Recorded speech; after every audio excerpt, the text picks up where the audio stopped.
The phone rang at 2 in the morning. Unknown number, a woman's voice, barely a whisper. Your daughter is in terrible danger. Her husband, the baby. It's all built on lies. Then the line went dead. My daughter hadn't spoken to me in 730 days. She'd chosen him over me. But someone out there knew something I didn't, something that would destroy her. Hello everyone, welcome. Before we dive into today's story, don't forget to hit that like button and subscribe so you never miss our content. Drop a comment below and tell us where you're tuning in from. We love hearing from you. Quick note, this story contains fictionalized elements for entertainment and educational purposes. Any similarity to real people or places is purely coincidental, but the lesson, that's absolutely real. Now let's begin. The phone shattered the silence at Thornhill like a gunshot. 2 in the morning and my heart slammed against my ribs with each insistent ring. I'd been awake anyway. Sleep had become a stranger over the past 2 years, ever since Hannah stopped answering my calls. Ever since my daughter decided I was the problem in her life. The house felt too big now, too quiet, filled with nothing but memories and ghosts of Sunday laughter that would never come again. I reached for the phone, squinting at the screen. Unknown number. My instinct was to ignore it. Nothing good came from midnight calls, but something made me answer. Hello. My voice came out, rough, unused. Mrs. Morrison? A woman's voice, young, trembling. Elizabeth Morrison. Yes. Who is this? I shouldn't be calling. I could lose everything. A pause heavy with fear. But I can't stay silent. It's about Ryan Caldwell, your daughter's husband. The name hit me like ice water. Ryan, the man with the perfect smile that never reached his eyes. The man who'd walked into our lives 4 years ago and convinced my brilliant daughter that I was the enemy. What about him? I sat up suddenly, wide awake. Your daughter is in danger, Mrs. Morrison. Her husband isn't who she thinks he is. My hand tightened on the phone. What kind of danger? I can't explain over the phone, it's too complicated. She broke off and I heard something in the background, a door closing footsteps. I have to go, but please, you need to know, before it's too late. Well, wait, who are you? Or someone who made a terrible mistake. Someone who can't live with what she helped him do. Helped him do what silence stretched between us. Then barely a whisper. Everything. The baby. The plan. All of it was built on lies. I don't understand. What plan? My voice rose. My daughter hasn't spoken to me in 2 years. How am I supposed to help her if you won't tell me? The line went dead. I stared at the phone, hands shaking, adrenaline coursing through veins that hadn't felt this alive in months. I tried calling back. The number wouldn't connect. Whoever that woman was, she disappeared. But her words echoed in the darkness. The baby, the plan, built on lies. Hannah was 9 months pregnant, due any week. I knew this only because friends in Richmond whispered updates to me like contraband, knowing how much it hurt to be shut out of my daughter's life. I knew she was having a girl. I knew she and Ryan had done IVF after struggling to conceive. I knew these fragments collected like scattered puzzle pieces I couldn't fit together. And I had known from the moment I met him at that charity gala 4 years ago that something was fundamentally wrong with Ryan Caldwell. I'd said so. Once, twice, a dozen times. Every warning drove Hannah further away until finally she looked at me with disappointment and said, I don't want to see you anymore, Mom. That was 2 years ago. 730 days of silence. 730 days of wondering if I'd been wrong, if I'd destroyed my relationship with my only child over nothing more than paranoia. But now at 2 in the morning, a stranger had called to tell me I'd been right. I sat in the darkness of my bedroom, the same bedroom where my grandmother Evelyn had slept for 40 years, where generations of Morrison women had made difficult decisions about protecting their families, and I knew what I had to do. Before I could demand answers, the woman had hung up. But I knew one thing with certainty: I had to act. Tonight. Because whatever Ryan Caldwell was planning, whatever lies he'd built around my daughter and her unborn child, Whatever danger that terrified woman had warned me about, I was the only one who could stop it. Even if Hannah never forgave me. 3 days. I waited 3 days, and those were the longest 3 days of my life. The morning after that phone call, I tried the number back. My fingers trembled as I pressed redial again and again. Each time, the number you have called cannot be completed as dialed. She'd blocked it. Whoever that woman was, she'd disappeared completely. I couldn't call Hannah. 2 years of silence had built a wall I couldn't scale. I couldn't show up at her door with Ryan there, and I couldn't go to the police with nothing but an anonymous warning. So I waited, and discovered that waiting when your child is in danger is its own kind of hell. I spent those 3 days in my grandmother's old room at Thornhill. On the dresser sat a silver-framed photograph, 3 generations of Morrison women. Grandma Evelyn in the center, silver hair perfect. My mother on her left, gone 15 years. Me on the right, younger, holding infant Hannah. I picked up that frame and stared at my daughter's tiny face. I'd made promises that day to always protect her, to never let anything hurt her. 31 years later, she'd looked at me and said, "I don't want to see you anymore, Mom. Every time I'm happy, you find something wrong. You can't just be happy for me." That was the day she told me about Ryan, about the engagement. And I'd said exactly the wrong thing. Something about him doesn't feel right. Those 8 words cost me 2 years with my daughter. On the second day, I researched Ryan Caldwell online. His presence was carefully constructed. LinkedIn showed steady success in wealth management, professional photo like a magazine spread, client testimonials that sounded oddly similar, Facebook sparse, just enough to seem real, nothing personal. No old friends, no college buddies, no family photos before Hannah. The digital footprint of someone who'd built himself from scratch or erased what came before. I took screenshots, made notes, started a file that felt crucial and useless. On the 3rd day, my laptop chimed. Unknown sender, no subject. I almost deleted it as spam. The message was brief. Meet me. Tuesday, 2 p.m., Riverside Cafe, Chester. Come alone. Dr. L.H. Chester, an hour north of Richmond. Far enough to be discreet. Public enough to be safe. Tuesday was tomorrow. My heart hammered like it had at 2 in the morning. Dr. L.H., a doctor. Someone with information. I didn't reply. I didn't need to. The next morning, I drove north. Thornhill disappeared in my rear view, 5 generations of family history. Grandma Evelyn used to say Morrison women didn't run from hard truths. We walked toward them, eyes open, spine straight. The drive took an hour. I spent it rehearsing questions, imagining scenarios. But you can't prepare for the moment someone confirms your worst fears. Chester appeared a tired town with a main street trying to look charming. Riverside Cafe sat between a pharmacy and shuttered bookstore, red brick and white trim. I parked across the street. Sat there, hands gripping the wheel, watching people walk in and out like it was just another Tuesday. I didn't know who Dr. L.H. was, but I was about to find out.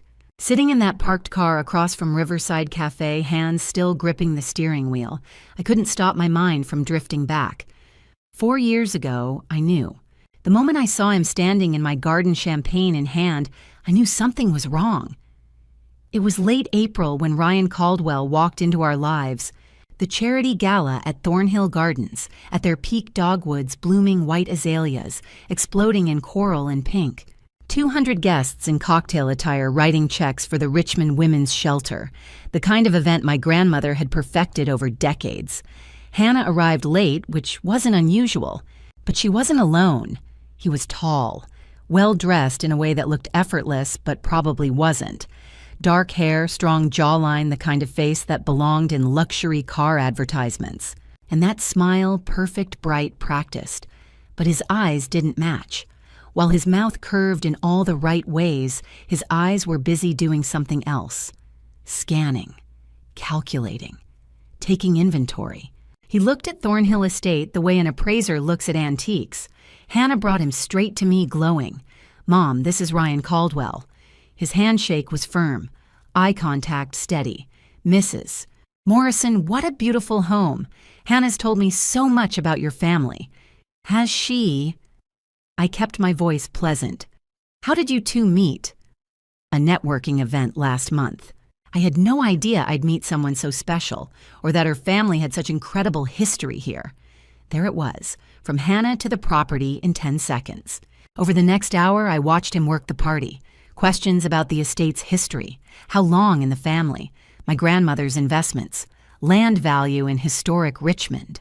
He made it sound casual, like genuine interest. But I'd taught law for 30 years. I knew the difference between curiosity and interrogation. Hannah was oblivious. She watched him with stars in her eyes. After guests left, I found her in the kitchen humming while washing champagne flutes. "Hannah, sweetheart, can we talk about Ryan?" Her smile faded. "What about him?" I chose words carefully. Something doesn't feel quite right. The way he asked about the house, about Grandma's money. Felt what? Her voice went cold, calculated. She set down the glass. "You met him for 2 hours. 2 hours. And you've already decided he's not good enough. I just think maybe you should what? Be more careful." She turned to face me, anger sparking. "Or maybe you just can't stand to see me happy. Maybe you're so used to being alone that you can't imagine anyone wanting to be with me for me." The words hit like a slap. "Hannah, that's not fair. Isn't it every guy I've dated you've found something wrong with? And now Ryan, who's perfect somehow, he's not good enough either. I just think, no, Mom, you're what's off. Ryan asked me to move in with him. And I'm going to say yes, because he actually wants a future with me.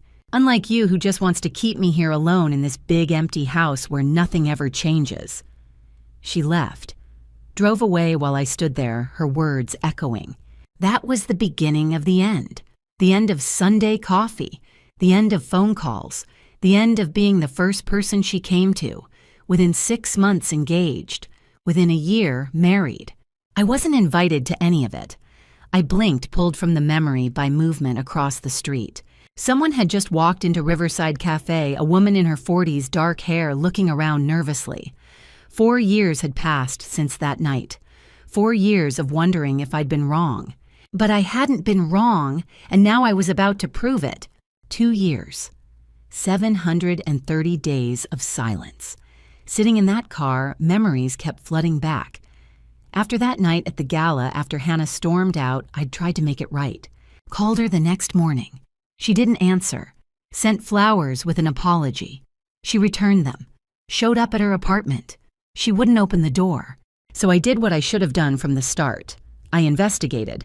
I hired a private firm discreetly, quietly. They came back 3 weeks later with a file that was simultaneously thick and thin. Lots of pages, very little substance. Ryan's background was clean, too clean, like someone had taken an eraser to anything inconvenient. His employment history checked out, but no one from his previous firms remembered him well enough to offer details beyond professional and competent. His college transcripts existed, but no alumni listed him as a friend. His family history dead-ended after his parents, ordinary people in Maryland who seemed genuinely proud of their son, but strangely vague about his childhood. It was the profile of someone who'd carefully constructed a life rather than lived one. I tried to tell Hannah, sent her the file with a note, "Please just look at this." She returned it unopened with a single sentence scrawled on the envelope. "Stop trying to ruin my happiness." 6 months after the gala, she called. For a moment, I thought she'd finally listened, but she was calling to tell me she was engaged and that I wasn't invited to the wedding. "You've made it clear you don't approve," she said, her voice cold and formal, like we were strangers. "I'm not going to let your negativity poison the best day of my life." I begged. Actually begged. "Hannah, please. I'm your mother. Whatever issues we have, this is..." "Goodbye, Mom." She hung up. And 3 months later, she married Ryan Caldwell in a ceremony I learned about through the Richmond Society pages. I drove to the venue anyway, stood outside the gates like some kind of ghost, watched guests arrive in their formal wear, heard music drifting from inside. And then I saw her, my daughter, my baby, walking down an aisle I couldn't see toward a man I didn't trust, building a life I wasn't part of. I didn't stay. Couldn't. The pain was too sharp, too immediate. After that, silence. Complete, absolute silence. I sent birthday cards. They went unanswered. I called on Christmas Eve, a tradition we'd kept for 31 years. She didn't pick up. I tried Easter, Thanksgiving, random Tuesdays when I just needed to hear her voice. Nothing. Her room at Thornhill stayed exactly as she'd left it. Same quilt on the bed, same books on the shelves, same photographs on the dresser, pictures of us when she was small, when we were still a team, when I was still her hero instead of her enemy. I kept it like a shrine, or maybe a hope, that one day she'd come back, that one day she'd need her mother again. Friends told me to move on, to accept that adult children make their own choices, even wrong ones, to find peace in letting go, but I couldn't. Because every instinct I had, every lesson learned from 30 years practicing law, every warning sign I'd been trained to spot, told me Ryan Caldwell was dangerous, and my daughter was in his crosshairs. So I waited, and hoped, and kept her room ready. 730 days, each one longer than the last. A sharp knock on my car window jolted me back to the present. A concerned older man peered in. "You all right, ma'am?" I nodded, embarrassed. "Yes, thank you. Just gathering my thoughts." He walked away. I looked at my reflection in the rearview mirror. When had I gotten so old? When had the worry lines around my eyes gotten so deep I took a breath? Opened the car door, stepped onto the Chester sidewalk. Riverside Cafe sat across the street, warm light glowing through its windows. And through those windows, I could see her.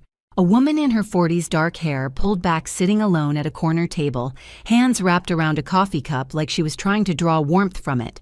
She was looking toward the door, waiting. 2 years of silence. 2 years of wondering if I'd ruined everything for nothing. But as I crossed that street, as I reached for the cafe door, I knew I hadn't been wrong. And the woman inside was about to tell me why. I walked inside Riverside Cafe and she stood up immediately. Mid-40s, dark blazer over a simple blouse. Her hands were shaking. "Mrs. Morrison." I nodded. "Dr. Lisa Harper." She extended her hand. "Thank you for meeting me." We sat. The cafe was nearly empty, just an older man reading the paper near the window, and a young mother with a toddler in the corner. Lisa looked over her shoulder twice before she spoke. "I'm an OB/GYN at Richmond Women's Hospital," she said quietly. "Your daughter was scheduled to see me 3 weeks ago for a routine checkup, but when I saw her file, I recognized her last name and her husband's."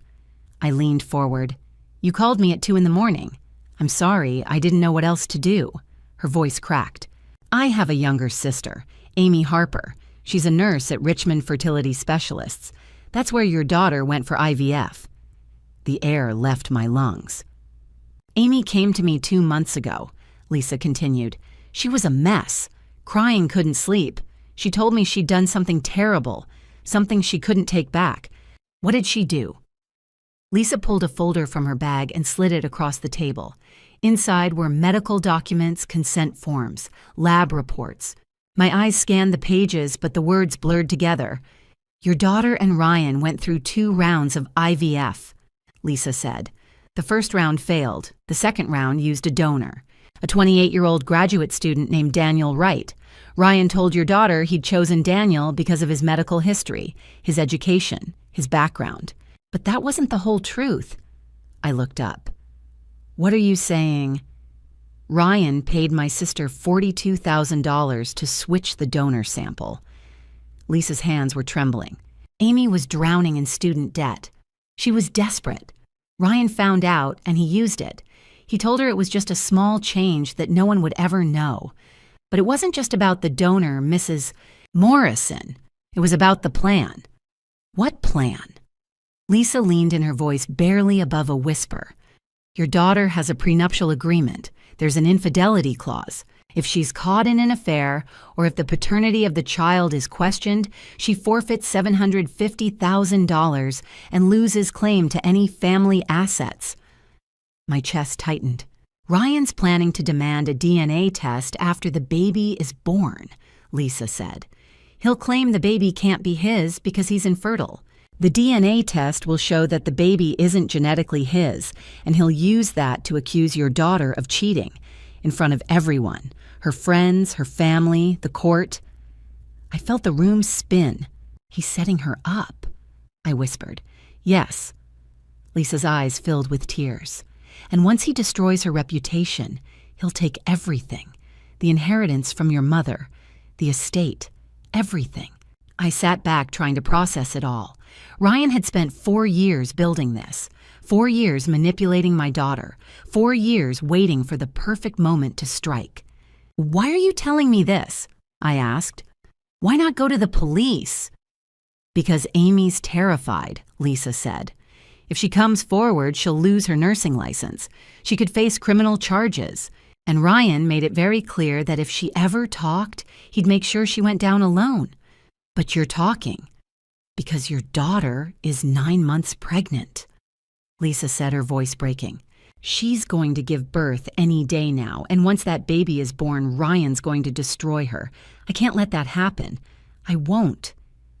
I looked down at the folder, at the documents, at the evidence of a man who had planned every move, every lie, every betrayal. What do you need from me? I asked. Lisa met my eyes. I need you to stop him. I nodded slowly, because she was right. This wasn't just about Hannah anymore. This was about justice. This was about making sure Ryan Caldwell never hurt anyone again. But as I walked out of that cafe, one thought kept circling in my mind. If Ryan had gone this far, what else was he capable of? I thought I understood evil after 30 years teaching law.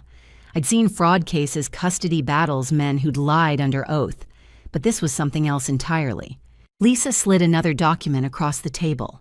A medical report. Ryan's name at the top. He's severely infertile, she said.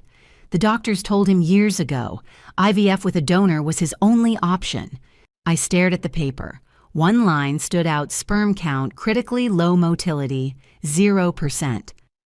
So he knew from the beginning he couldn't have children. Yes, Lisa's voice was steady now. That's when he started planning. He researched your daughter's family, the inheritance, Thornhill estate. Then he proposed with a prenuptial agreement. I remembered Hannah calling so excited. Mom, Ryan wants to protect both of us. I'd told her to have a lawyer review it. She'd said Ryan's lawyer already handled everything. The prenup has an infidelity clause, Lisa continued. If Hannah is proven to have had an affair or if paternity is questioned, she forfeits $750,000, plus all claim to Morrison family assets. My hands shook. He designed the prenup for this. Exactly. Lisa opened another folder, bank statements, wire transfers. Ryan paid my sister $42,000 over 6 months. Amy was drowning in student loans. She'd just bought a house. Ryan knew it. I looked at the numbers. $7,000, $10,000, $5,000. Small enough to avoid suspicion. Amy's job was simple, Lisa said. Switch the donor sample during Hannah's second IVF cycle. The clinic uses Daniel Wright, 28-year-old graduate student, clean medical history. Ryan paid Daniel $20,000 cash to be the official donor on paper. But the sample wasn't Daniel's. No. Lisa's jaw tightened. The sample was Ryan's. Amy switched the vials before the procedure. The paperwork says Daniel Wright, but the baby your daughter is carrying is genetically Ryan's. The walls closed in. Why? I whispered. If he wanted a child, why this? Lisa leaned forward. Because it's not about the child, it's about the money. Once the baby is born, Ryan will demand a DNA test. He'll claim doubts. The test will show the baby isn't Daniel Wright's. He'll accuse Hannah of cheating. But the baby is his. Exactly. But no one will know except Ryan and Amy. The paperwork says Daniel. The DNA says it's not Daniel. Ryan will invoke the prenup, sue for emotional damages, walk away with everything. I couldn't breathe. He's been planning this for 4 years, I said. He married her, isolated her, made her think I was the enemy, then trapped her. Yes. I looked at the documents. Evidence of a man who'd turned love into a weapon, a baby into a pawn. Did he plan to ruin her from the very beginning? My hands trembled. Lisa's voice was quiet, certain. Yes. I closed my eyes. My daughter. My Hannah. Pregnant. Alone. 9 months along. No idea what was coming.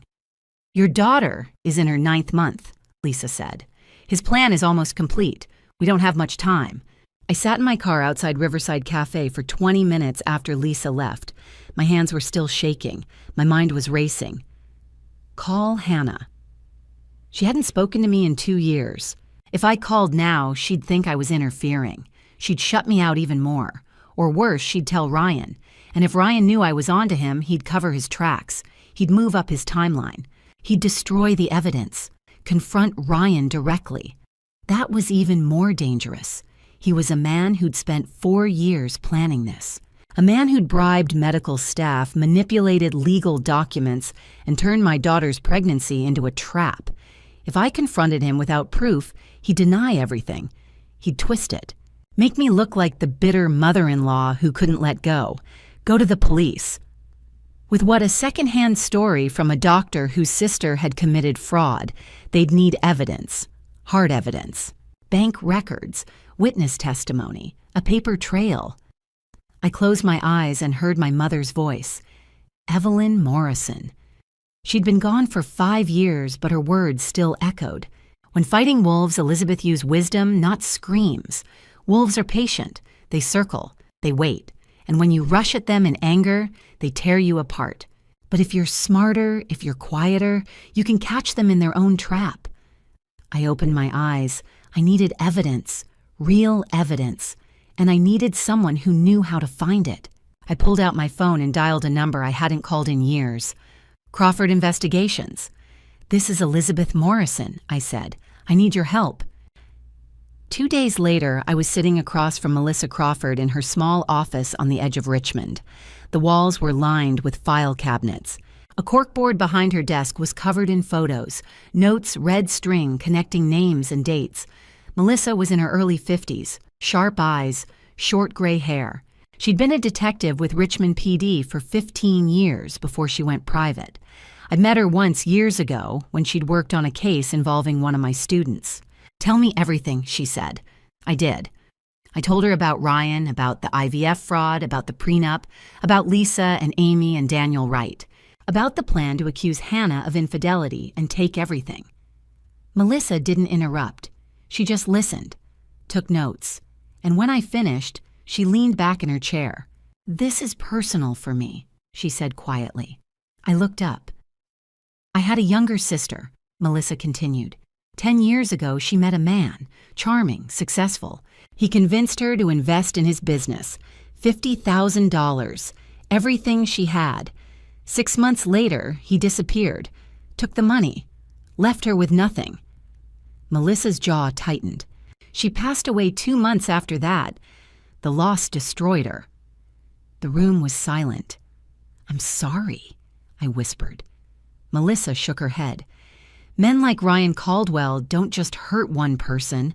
They destroy families, and they do it with a smile. So yes, this is personal. She opened a drawer and pulled out a contract, slid it across the desk. I'll need access to everything you have. Bank records, phone records, anything Lisa gave you. I'll need permission to run background checks, interview people, follow him if necessary. I signed without hesitation. How long will this take? I asked. Melissa looked at me. Her expression was calm, professional, but there was something else there, something sharp. Give me 1 week, she said. I'll find everything. What Melissa found in that first week changed everything. 3 days after I hired Melissa, she called. I found Amy Harper, she said. She's willing to talk, but she's scared. She wants to meet somewhere private. That's how I ended up in an empty parking lot behind a closed shopping center on the outskirts of Richmond. It was late afternoon. The sun was low. The only sound was the hum of traffic from the highway half a mile away. A silver Honda pulled in. The door opened, and out stepped a young woman who looked like she hadn't slept in weeks. Amy Harper was 27 years old, thin, dark circles under her eyes. Her hands were shaking as she walked toward me. Mrs. Morrison? Her voice was barely above a whisper. Yes. We didn't shake hands. We just stood there, two strangers bound together by a man who'd manipulated us both. I'm so sorry, Amy said. Her eyes filled with tears. I'm so sorry. I didn't know what else to do. I was drowning. Student loans, credit card debt. I couldn't breathe. I didn't say anything. I just waited. He came to the clinic 10 months ago, she continued. Ryan Caldwell. He was charming, confident. He said his wife didn't know she carried a rare genetic disorder. He said he wanted to protect her, protect their future child. He said if the clinic used his sample instead of the donor's, no one would ever know. He made it sound like he was doing something noble. And you believed him. Amy's face crumpled. I wanted to. I needed to. He offered me $42,000, cash, in installments, $7,000 the first month, $10,000 the second, $5,000 the third, enough to pay off my credit cards, enough to make a dent in my loans, enough to stop the collection calls. She wiped her eyes. I knew it was wrong, but I told myself it wasn't hurting anyone. It was just switching one sample for another. The baby would still be healthy, the mother would still be happy, and I'd finally be able to sleep at night without worrying about losing my apartment. But it wasn't just about the baby, I said quietly. No. Amy's voice broke. I didn't know that until 2 months ago. I saw the prenuptial agreement. Ryan left a copy of it in the consultation room. I read it. The infidelity clause, the penalties. And I realized what he was doing. He wasn't protecting his wife. He was setting her up. She looked at me, her eyes red and swollen. I wanted to go to the police, but I was terrified. If I confessed, I'd lose my nursing license. I'd face criminal charges. And Ryan made it very clear if I ever talked, he'd make sure I went down alone. But you're talking now. Amy nodded. Because I can't live with this anymore. I can't sleep. I can't eat. Every time I close my eyes, I see that woman's face, your daughter's face, and I know what's going to happen when that baby is born. She reached into her bag and pulled out a manila envelope, handed it to me. I kept copies, she said. Bank statements, wire transfer receipts, text messages from Ryan, instructions he gave me, everything. I opened the envelope. Inside were dozens of documents. Proof, real tangible proof. Why did you keep these? I asked. Because I knew, Amy whispered. I knew that one day this would all come crashing down, and I wanted to make sure I had evidence that I wasn't the only one responsible. She took a shaky breath. There's something else you need to know, she said. I wasn't the only person at the clinic Ryan paid off. I looked up sharply. There was someone else, Amy continued. An embryologist, Dr. Kevin Lawson. He's the one who actually performed the sample switch. Ryan paid him too. I don't know how much, but Kevin was involved from the beginning. My blood ran cold. 2 people at the clinic. Not 1. 2. Ryan's plan was far more elaborate than I'd imagined, I said quietly. Amy nodded. He didn't leave anything to chance.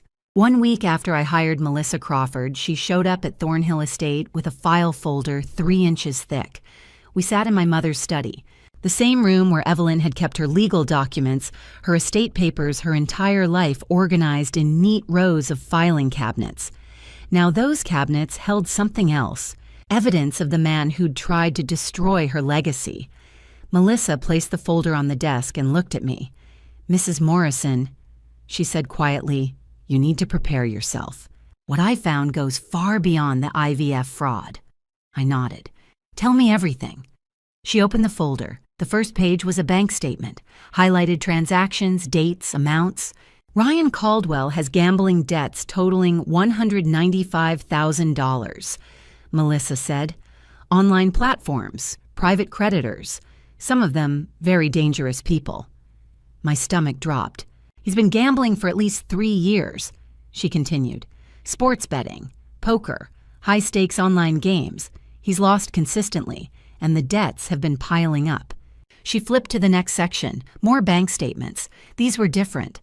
Client accounts from Ryan's wealth management firm. He's been embezzling from his clients, Melissa said. $61,000 over the past 18 months. Small amounts. 1,000 here, 2,000 there. Enough to fly under the radar, but it adds up. I stared at the numbers. Names I didn't recognize. People who'd trusted Ryan with their life savings. People he'd stolen from without a second thought. There's more, Melissa said. She pulled out a stack of photographs, hotel receipts, credit card statements. He's been having an affair for the past 8 months, she said, with his assistant, a woman named Amber, 26 years old. They've been meeting at hotels twice a week, always the same place, the Riverside Inn on Patterson Avenue.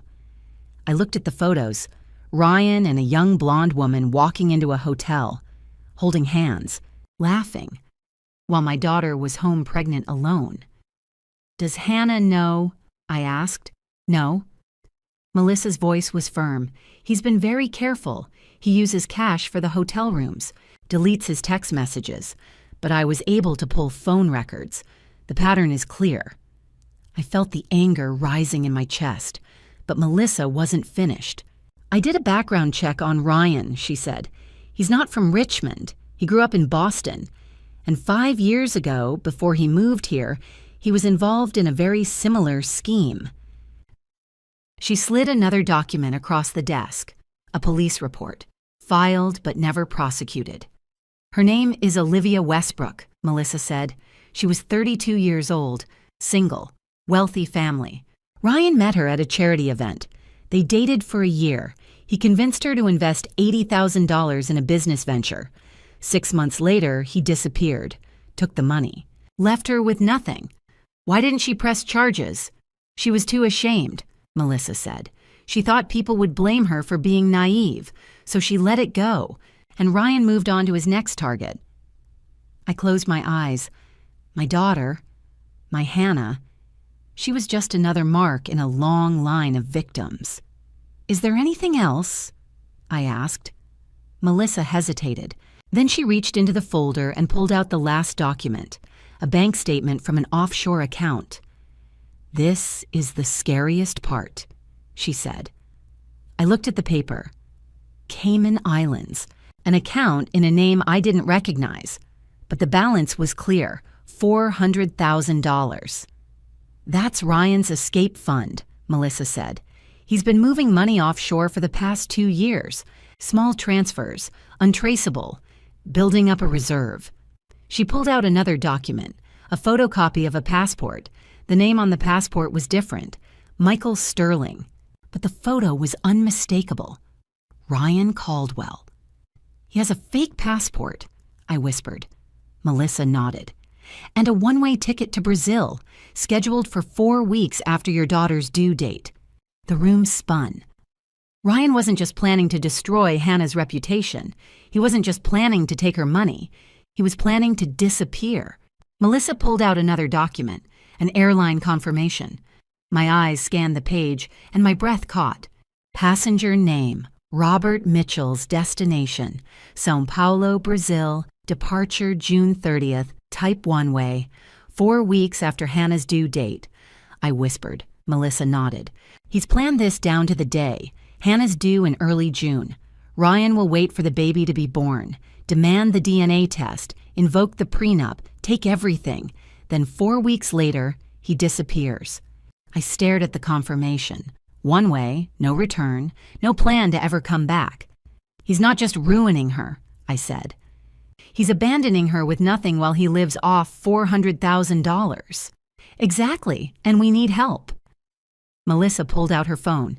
This is international financial crime now. Fake passports, offshore accounts. We're out of our depth. She dialed. Put it on speaker. Brooks. A man answered. It's Melissa Crawford. I need your help. Urgent. A pause. What do you have? Subject with Cayman Islands accounts. Embezzlement. Fake passport. One-way ticket to Brazil. And a pregnant woman about to lose everything. Send me the details. I'll call back in 30. 25 minutes later, Brooks called back. I pulled Ryan Caldwell's file, he said. We've had our eye on him for 6 months, suspected embezzlement. But we didn't have enough to move. If you have proof, we can escalate immediately. Melissa glanced at me. I nodded. We have bank statements, wire transfers, offshore accounts, fake passport under Robert Mitchell's, one-way ticket to Brazil June 30th. Send everything to my secure email, now. Melissa opened her laptop and started uploading. My heart pounded as the progress bar moved forward.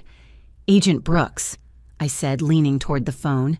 My daughter is 9 months pregnant. She has no idea. If Ryan realizes we're onto him, he'll destroy evidence, move up his timeline, disappear before the baby's even born. Silence. Then Brooks spoke, measured. Mrs. Morrison, I understand. But if Ryan Caldwell gets on that plane, we'll never see him again. Brazil has no extradition treaty for financial crimes. Once he's there, he's gone. So what do? We move fast, but carefully. We build an airtight case, coordinate with the bank the clinic witnesses. When we arrest him, there's no way out. How long? 2 weeks, maybe less. I closed my eyes. 2 weeks. Hannah's due date was in 2 weeks. We don't have much time, I said. I know, but if we rush, we lose, and Ryan walks free. Melissa leaned forward. What's our first move? Get me everything. Bank records, medical documents, testimony from Amy Harper and Dr. Lawson, proof of offshore accounts and fake passport. I'll get warrants. Freeze his assets. And when the time's right, we bring him in. And my daughter... Brooks hesitated. We'll do everything we can to protect her. But be prepared, Mrs. Morrison. When this goes public, it's going to be ugly. I know. Good. Stay close to your phone. The line went dead. Melissa closed her laptop. We're going to stop him. Before I could respond, her phone rang. She glanced at the screen. Her expression changed. My contact at the bank. She answered, Crawford. She listened. Her face went pale. A pause. Are you sure? She hung up and looked at me. Her voice was tight. Ryan just liquidated $50,000 from a client account 30 minutes ago. My blood ran cold. He's starting to move. He came to Thornhill 3 days later. I was in the kitchen when I heard the doorbell. My heart stopped. I looked out the window and saw his car in the driveway. A black Audi. Spotless. Perfect. Just like him. I opened the door. Ryan Caldwell stood on my porch holding a bouquet of white lilies. He was tall, 6'2" maybe, impeccably dressed in a charcoal suit. His hair was perfectly styled. His smile was warm, practiced. And his eyes, those cold, calculating eyes I'd seen 4 years ago, were fixed on mine. Mrs. Morrison, he said smoothly, I hope I'm not intruding. I forced a smile. Ryan, what a surprise. I know we haven't always seen eye to eye, he said, holding out the flowers. But with the baby coming soon, I thought it was time we put the past behind us, for Hannah's sake. I took the flowers. My hands didn't shake. I'd practiced this moment in my head 100 times. That's very kind of you, I said. Please, come in. He stepped inside. I led him to the living room, the same room where my mother used to host her book club, the same room where Hannah had played as a child, and now the same room where I had to sit across from the man who was trying to destroy her. Can I get you some tea? I asked. That would be lovely. I went to the kitchen. My mind was racing. Melissa had warned me, if Ryan shows up, act normal. Don't give him any reason to suspect. I made the tea, brought it back, sat down across from him. How is Hannah? I asked carefully. She's doing well, Ryan said. Tired, of course. The pregnancy has been hard on her, but she's strong. He paused. She misses you, you know. I looked down at my cup. I miss her too. Have you spoken to her recently? There it was, the real question. No, I said quietly. She made it clear 2 years ago that she didn't want me in her life. I've respected that. Ryan studied me. His expression was sympathetic, concerned, but his eyes were cold. That must be difficult for you, he said. It is, but I understand. Sometimes mothers and daughters need space. I looked up at him. I'm just glad she has you. He smiled. I do my best. We talked for another 20 minutes. Small talk, the weather, the house, the garden. He asked about my health, about my retirement, about whether I'd been traveling. Every question was a probe. Every answer was a test. When he finally stood to leave, he placed his hand on my shoulder. "I'm glad we had this talk, Mrs. Morrison," he said. "Family is important, especially now."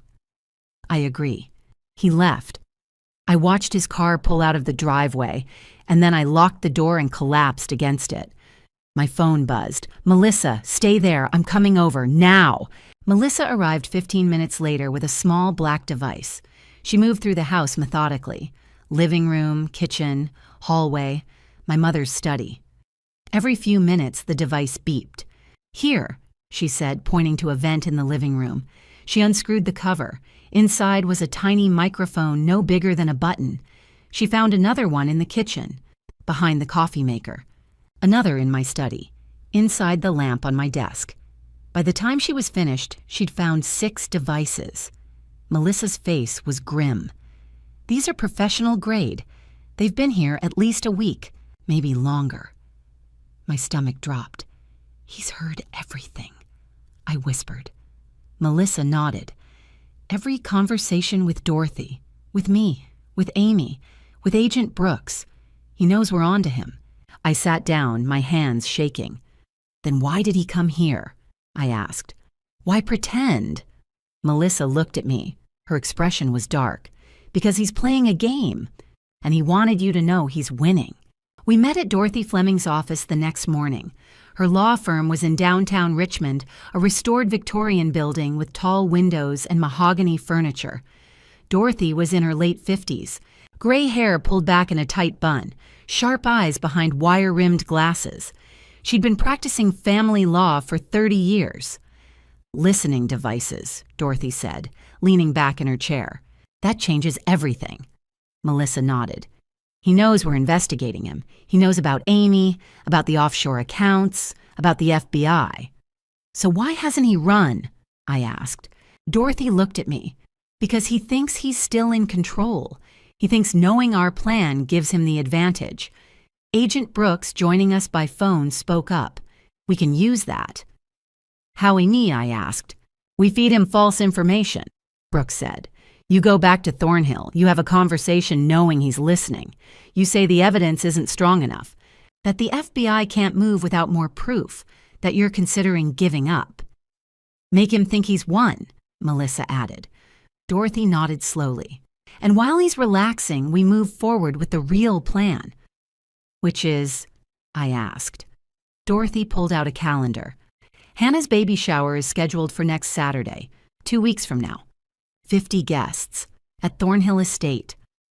I stared at her. "You want to use the baby shower?" "I want to turn it into a trap," Dorothy said. "Hannah will be there. Ryan will be there. His parents. Your family, friends, witnesses. We'll have FBI agents in place. We'll have documentation ready. And when the moment is right, we expose everything, publicly, in front of everyone." My heart pounded. "That's risky." "It's the only way," Brooks said through the speaker. "If we try to arrest him quietly, he'll lawyer up. He'll claim entrapment. He'll tie this up in court for years, but if we expose him publicly with witnesses with proof, he has nowhere to hide." I looked at Melissa. "What do you think?" "I think it's brilliant," she said, "and terrifying." Dorothy leaned forward. "But there's one thing you need to do first, Mrs. Morrison." I already knew what she was going to say. "You need to call your daughter." That night, I sat alone in my mother's study. The phone felt heavy in my hand. I'd rehearsed this moment 100 times, but now that it was here, I couldn't move. 2 years, 730 days of silence. I dialed. 1 ring, 2 rings, 3 rings.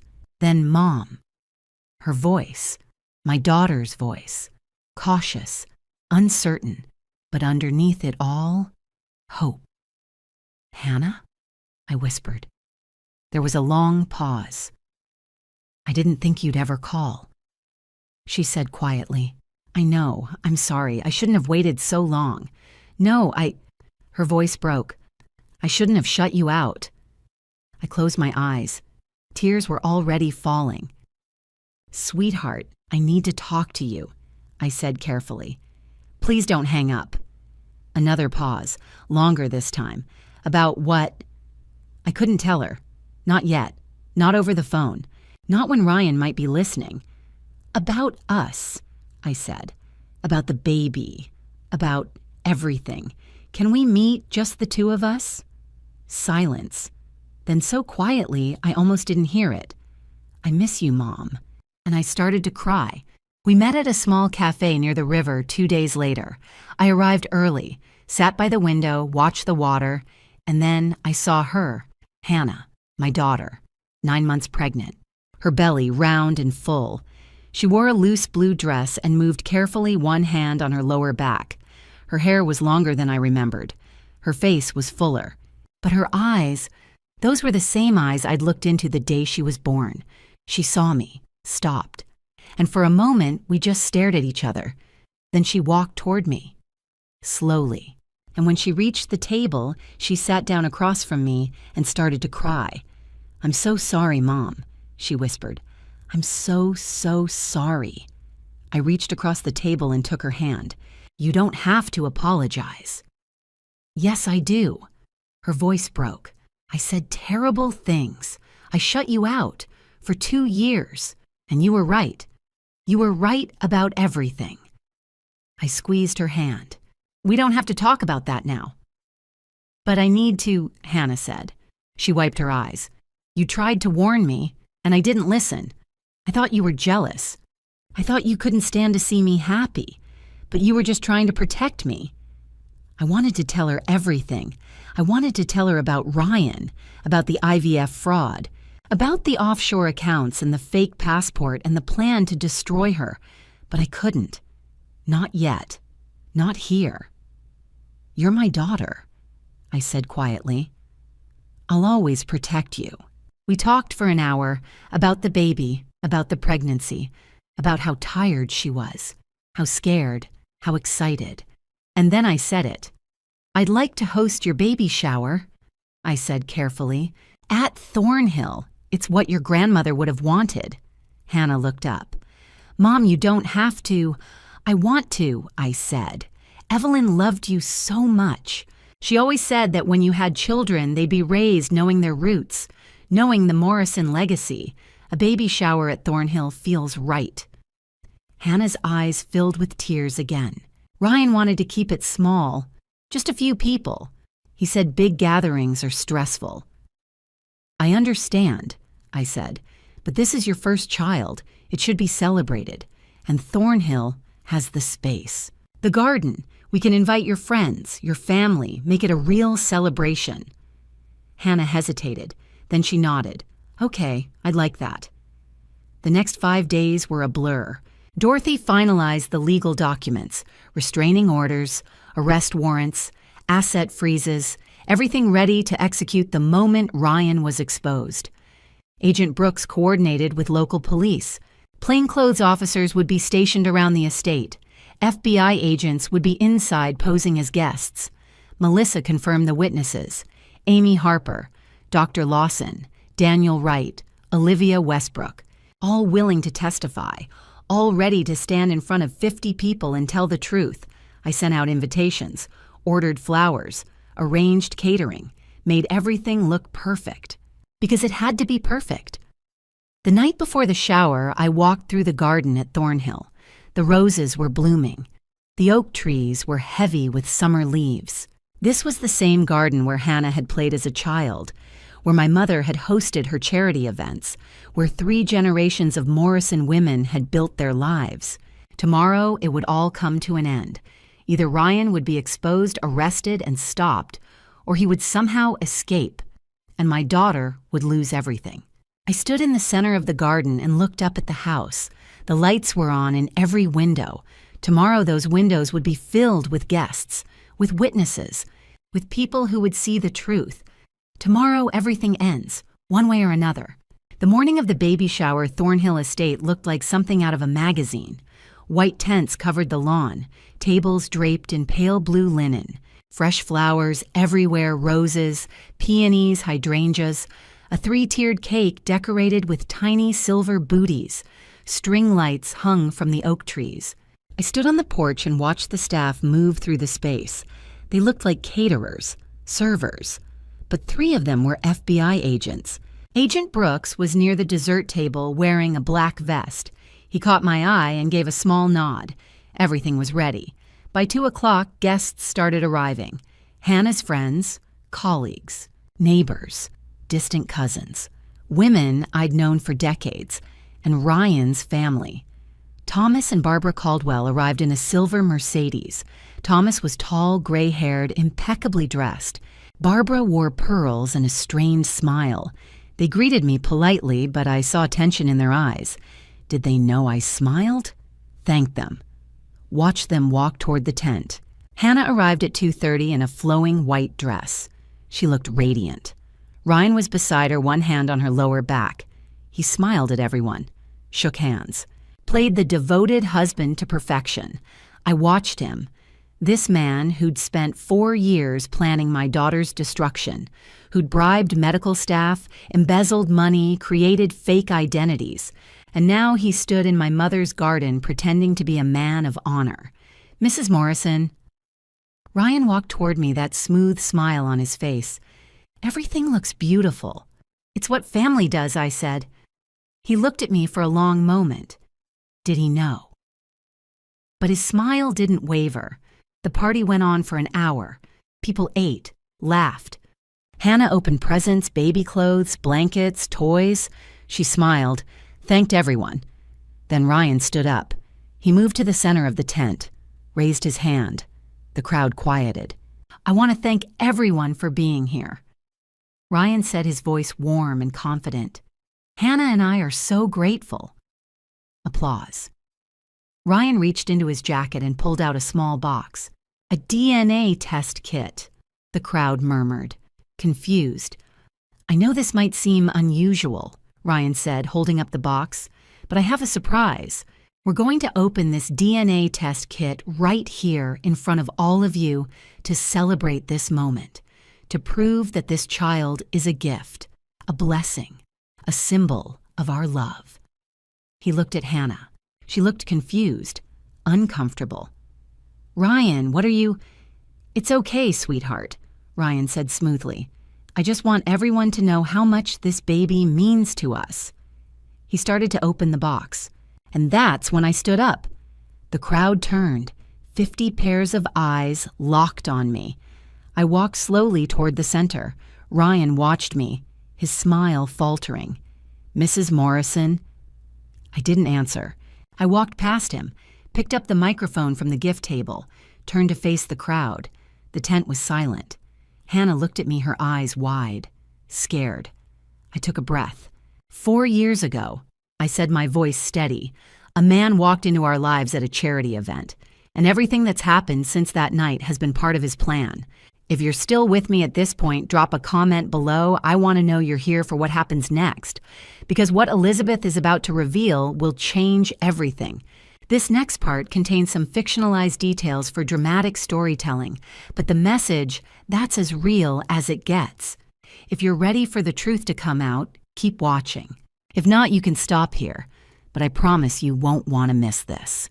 His name is Ryan Caldwell, I continued, and he didn't fall in love with my daughter. He targeted her, because 4 years ago he learned Hannah Morrison would inherit nearly $2 million, and he decided to take it. 50 people frozen in place. Ryan's smile vanished. Mrs. Morrison, what are you? You're severely infertile, I said. The doctors told you years ago. So when you married Hannah, you knew IVF with a donor was your only option, but you didn't want a donor. You wanted control. I nodded toward the tent's edge.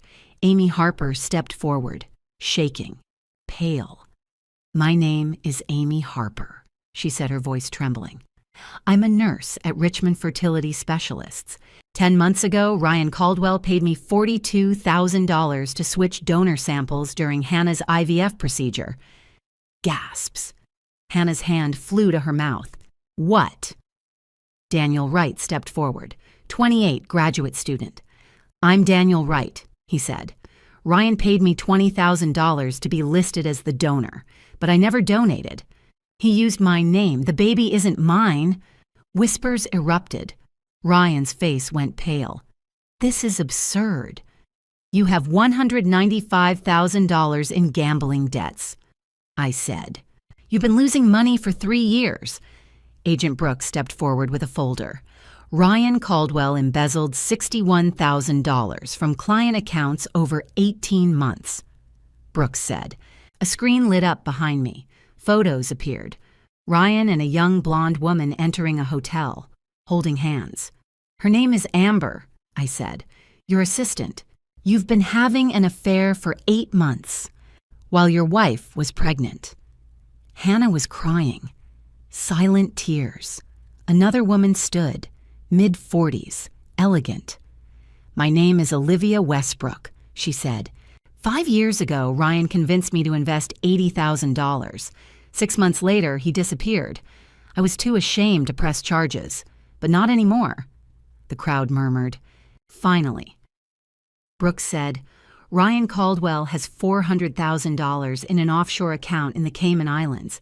He has a fake passport under the name Robert Mitchell's and a one-way ticket to Brazil, June 30th, 4 weeks after Hannah's due date. Ryan's face was stone.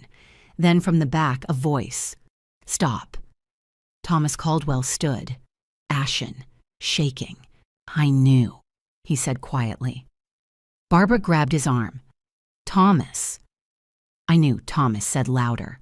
I knew Ryan had problems. I knew he'd done this before in Boston. I covered for him.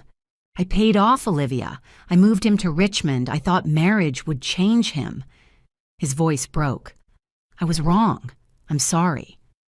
Barbara stared in horror, then walked away. Thomas collapsed. Brooks stepped forward. 2 officers appeared. Ryan Caldwell, you're under arrest for fraud, conspiracy, embezzlement, and identity forgery.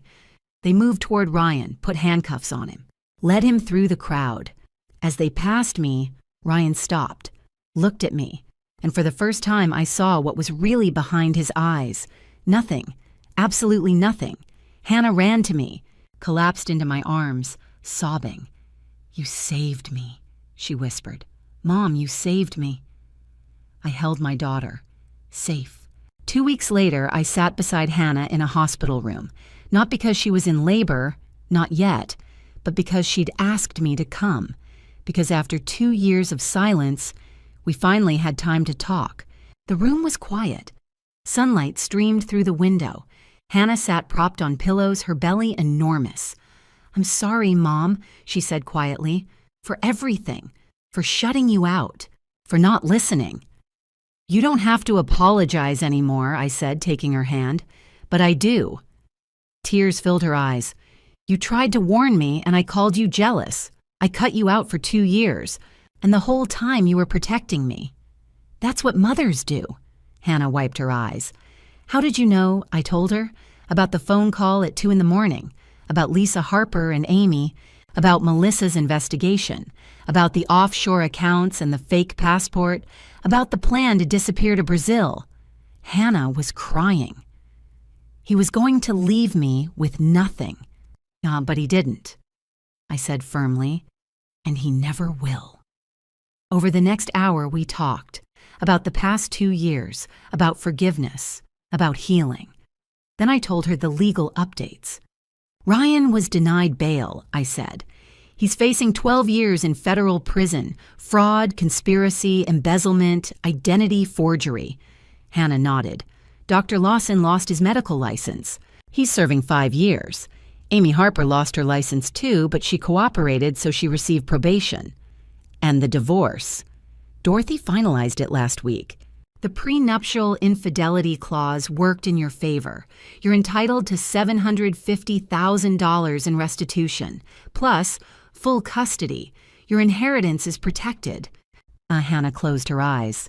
I can't believe it's real. It's real, and it's over. She looked at me. What about his parents? Barbara filed for divorce from Thomas. She moved out the day after the party. Thomas is broken. He knows what he enabled. Hannah was quiet. "Do you think Ryan ever loved me?" she asked. I looked at my daughter, told her the truth. "No," I said gently. "I don't think Ryan is capable of love. He's capable of planning, manipulation, control, but love, no." Hannah nodded. I needed to hear it. We sat in silence. The afternoon sun slanted across the floor, then Hannah gasped. Her hand flew to her belly, eyes wide. "Mom," she said, "it's time, the baby's coming." My heart jumped. I pressed the call button. Nurses rushed in. A doctor appeared. Everything became a blur, but I stayed beside her, holding her hand. "You're so strong," I told her. "You're going to be an amazing mother." "Stay with me," Hannah said. "I'm not going anywhere." 3 hours later, I officially became a grandmother. 3 months later, I stood on the back porch of Thornhill Estate and watched my daughter teach her baby about roses.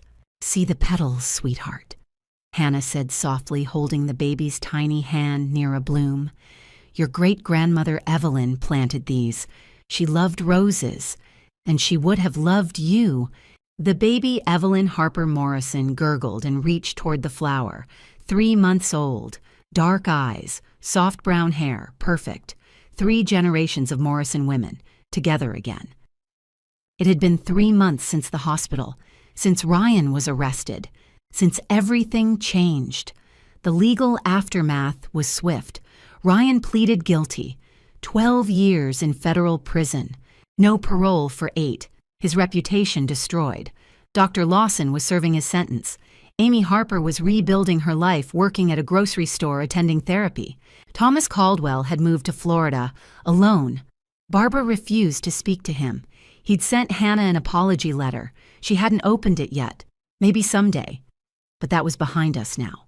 Hannah had moved back to Thornhill the week after Evelyn was born. Not out of necessity, but because she wanted to. Because this was home. Because she wanted her daughter to grow up surrounded by roses and oak trees and the stories of Morrison women. We'd restored the Sunday tea tradition. Every week, Hannah and I would sit on the porch with Evelyn, sipping tea, talking, sometimes about the past, sometimes the future, mostly just enjoying being together. Last month, I'd established the Evelyn Morrison Foundation, a nonprofit dedicated to helping women escape financial and romantic fraud. We offered legal assistance, financial counseling, investigative services, a safe place when someone realized the person they loved was not who they claimed to be. Dorothy Fleming served on the board. Melissa Crawford became our lead investigator. Amy Harper, once she completed probation, wanted to volunteer. We'd helped 6 women in our first month, 6 families saved. My mother would have been proud. Mom. Hannah's voice pulled me from my thoughts. She walked toward me, Evelyn in her arms. "She's getting tired. Time for her nap." I stroked Evelyn's soft cheek. She looked at me with those dark, curious eyes, eyes that held no knowledge of the darkness that had almost consumed us. Only wonder. Only love. "She's perfect," I whispered. "She is." Hannah looked at me. "Thank you, Mom, for everything, for never giving up, for saving us." I took her hand. "That's what family does." Hannah smiled. "Not DNA, not bloodlines, but the people who show up, the people who stay, the people who fight for you." Exactly. That evening, I walked through the garden alone. The roses were in full bloom. The oak trees swayed gently. The same trees my mother had sat beneath. The same trees I'd climbed as a child. The same trees Hannah had played under. And now Evelyn would grow up here, too. I thought about everything we'd been through. The fear, the investigation, the confrontation, the healing. And I thought about what my mother used to say. Morrison women don't break. They bend. They survive. They rise from the ashes stronger than before. She was right. We'd faced a man who'd tried to destroy us, who'd built an entire life on deception, and we'd won. Not because we were perfect, but because we refused to give up. Because we fought for each other. Because family, real family, is worth fighting for. I turned back toward the house. Through the window, I could see Hannah holding Evelyn, rocking gently. 3 generations under one roof, safe, together. I smiled. Peace had returned to Thornhill, and the Morrison women would endure. Looking back on everything that happened, I realize how close I came to losing my daughter forever. If I had given up after those 2 years of silence, if I had let fear stop me from investigating, if I had trusted appearances over instincts, Hannah would have lost everything. My advice to you, don't be like I almost was. Don't ignore the warning signs. Don't let pride or fear keep you from protecting the people you love. And most importantly, trust what you know in your heart to be true. God gave us instincts for a reason to protect ourselves and those we care about. The lessons I learned through this journey are simple but powerful.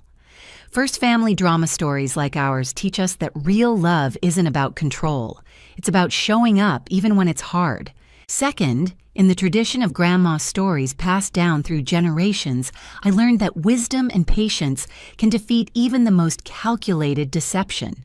My mother Evelyn always said that Morrison women don't break, we rise. That's the power of Grandma's stories. They carry truth across time. And third, when you see someone you love in danger, you act. You don't wait for permission. You fight.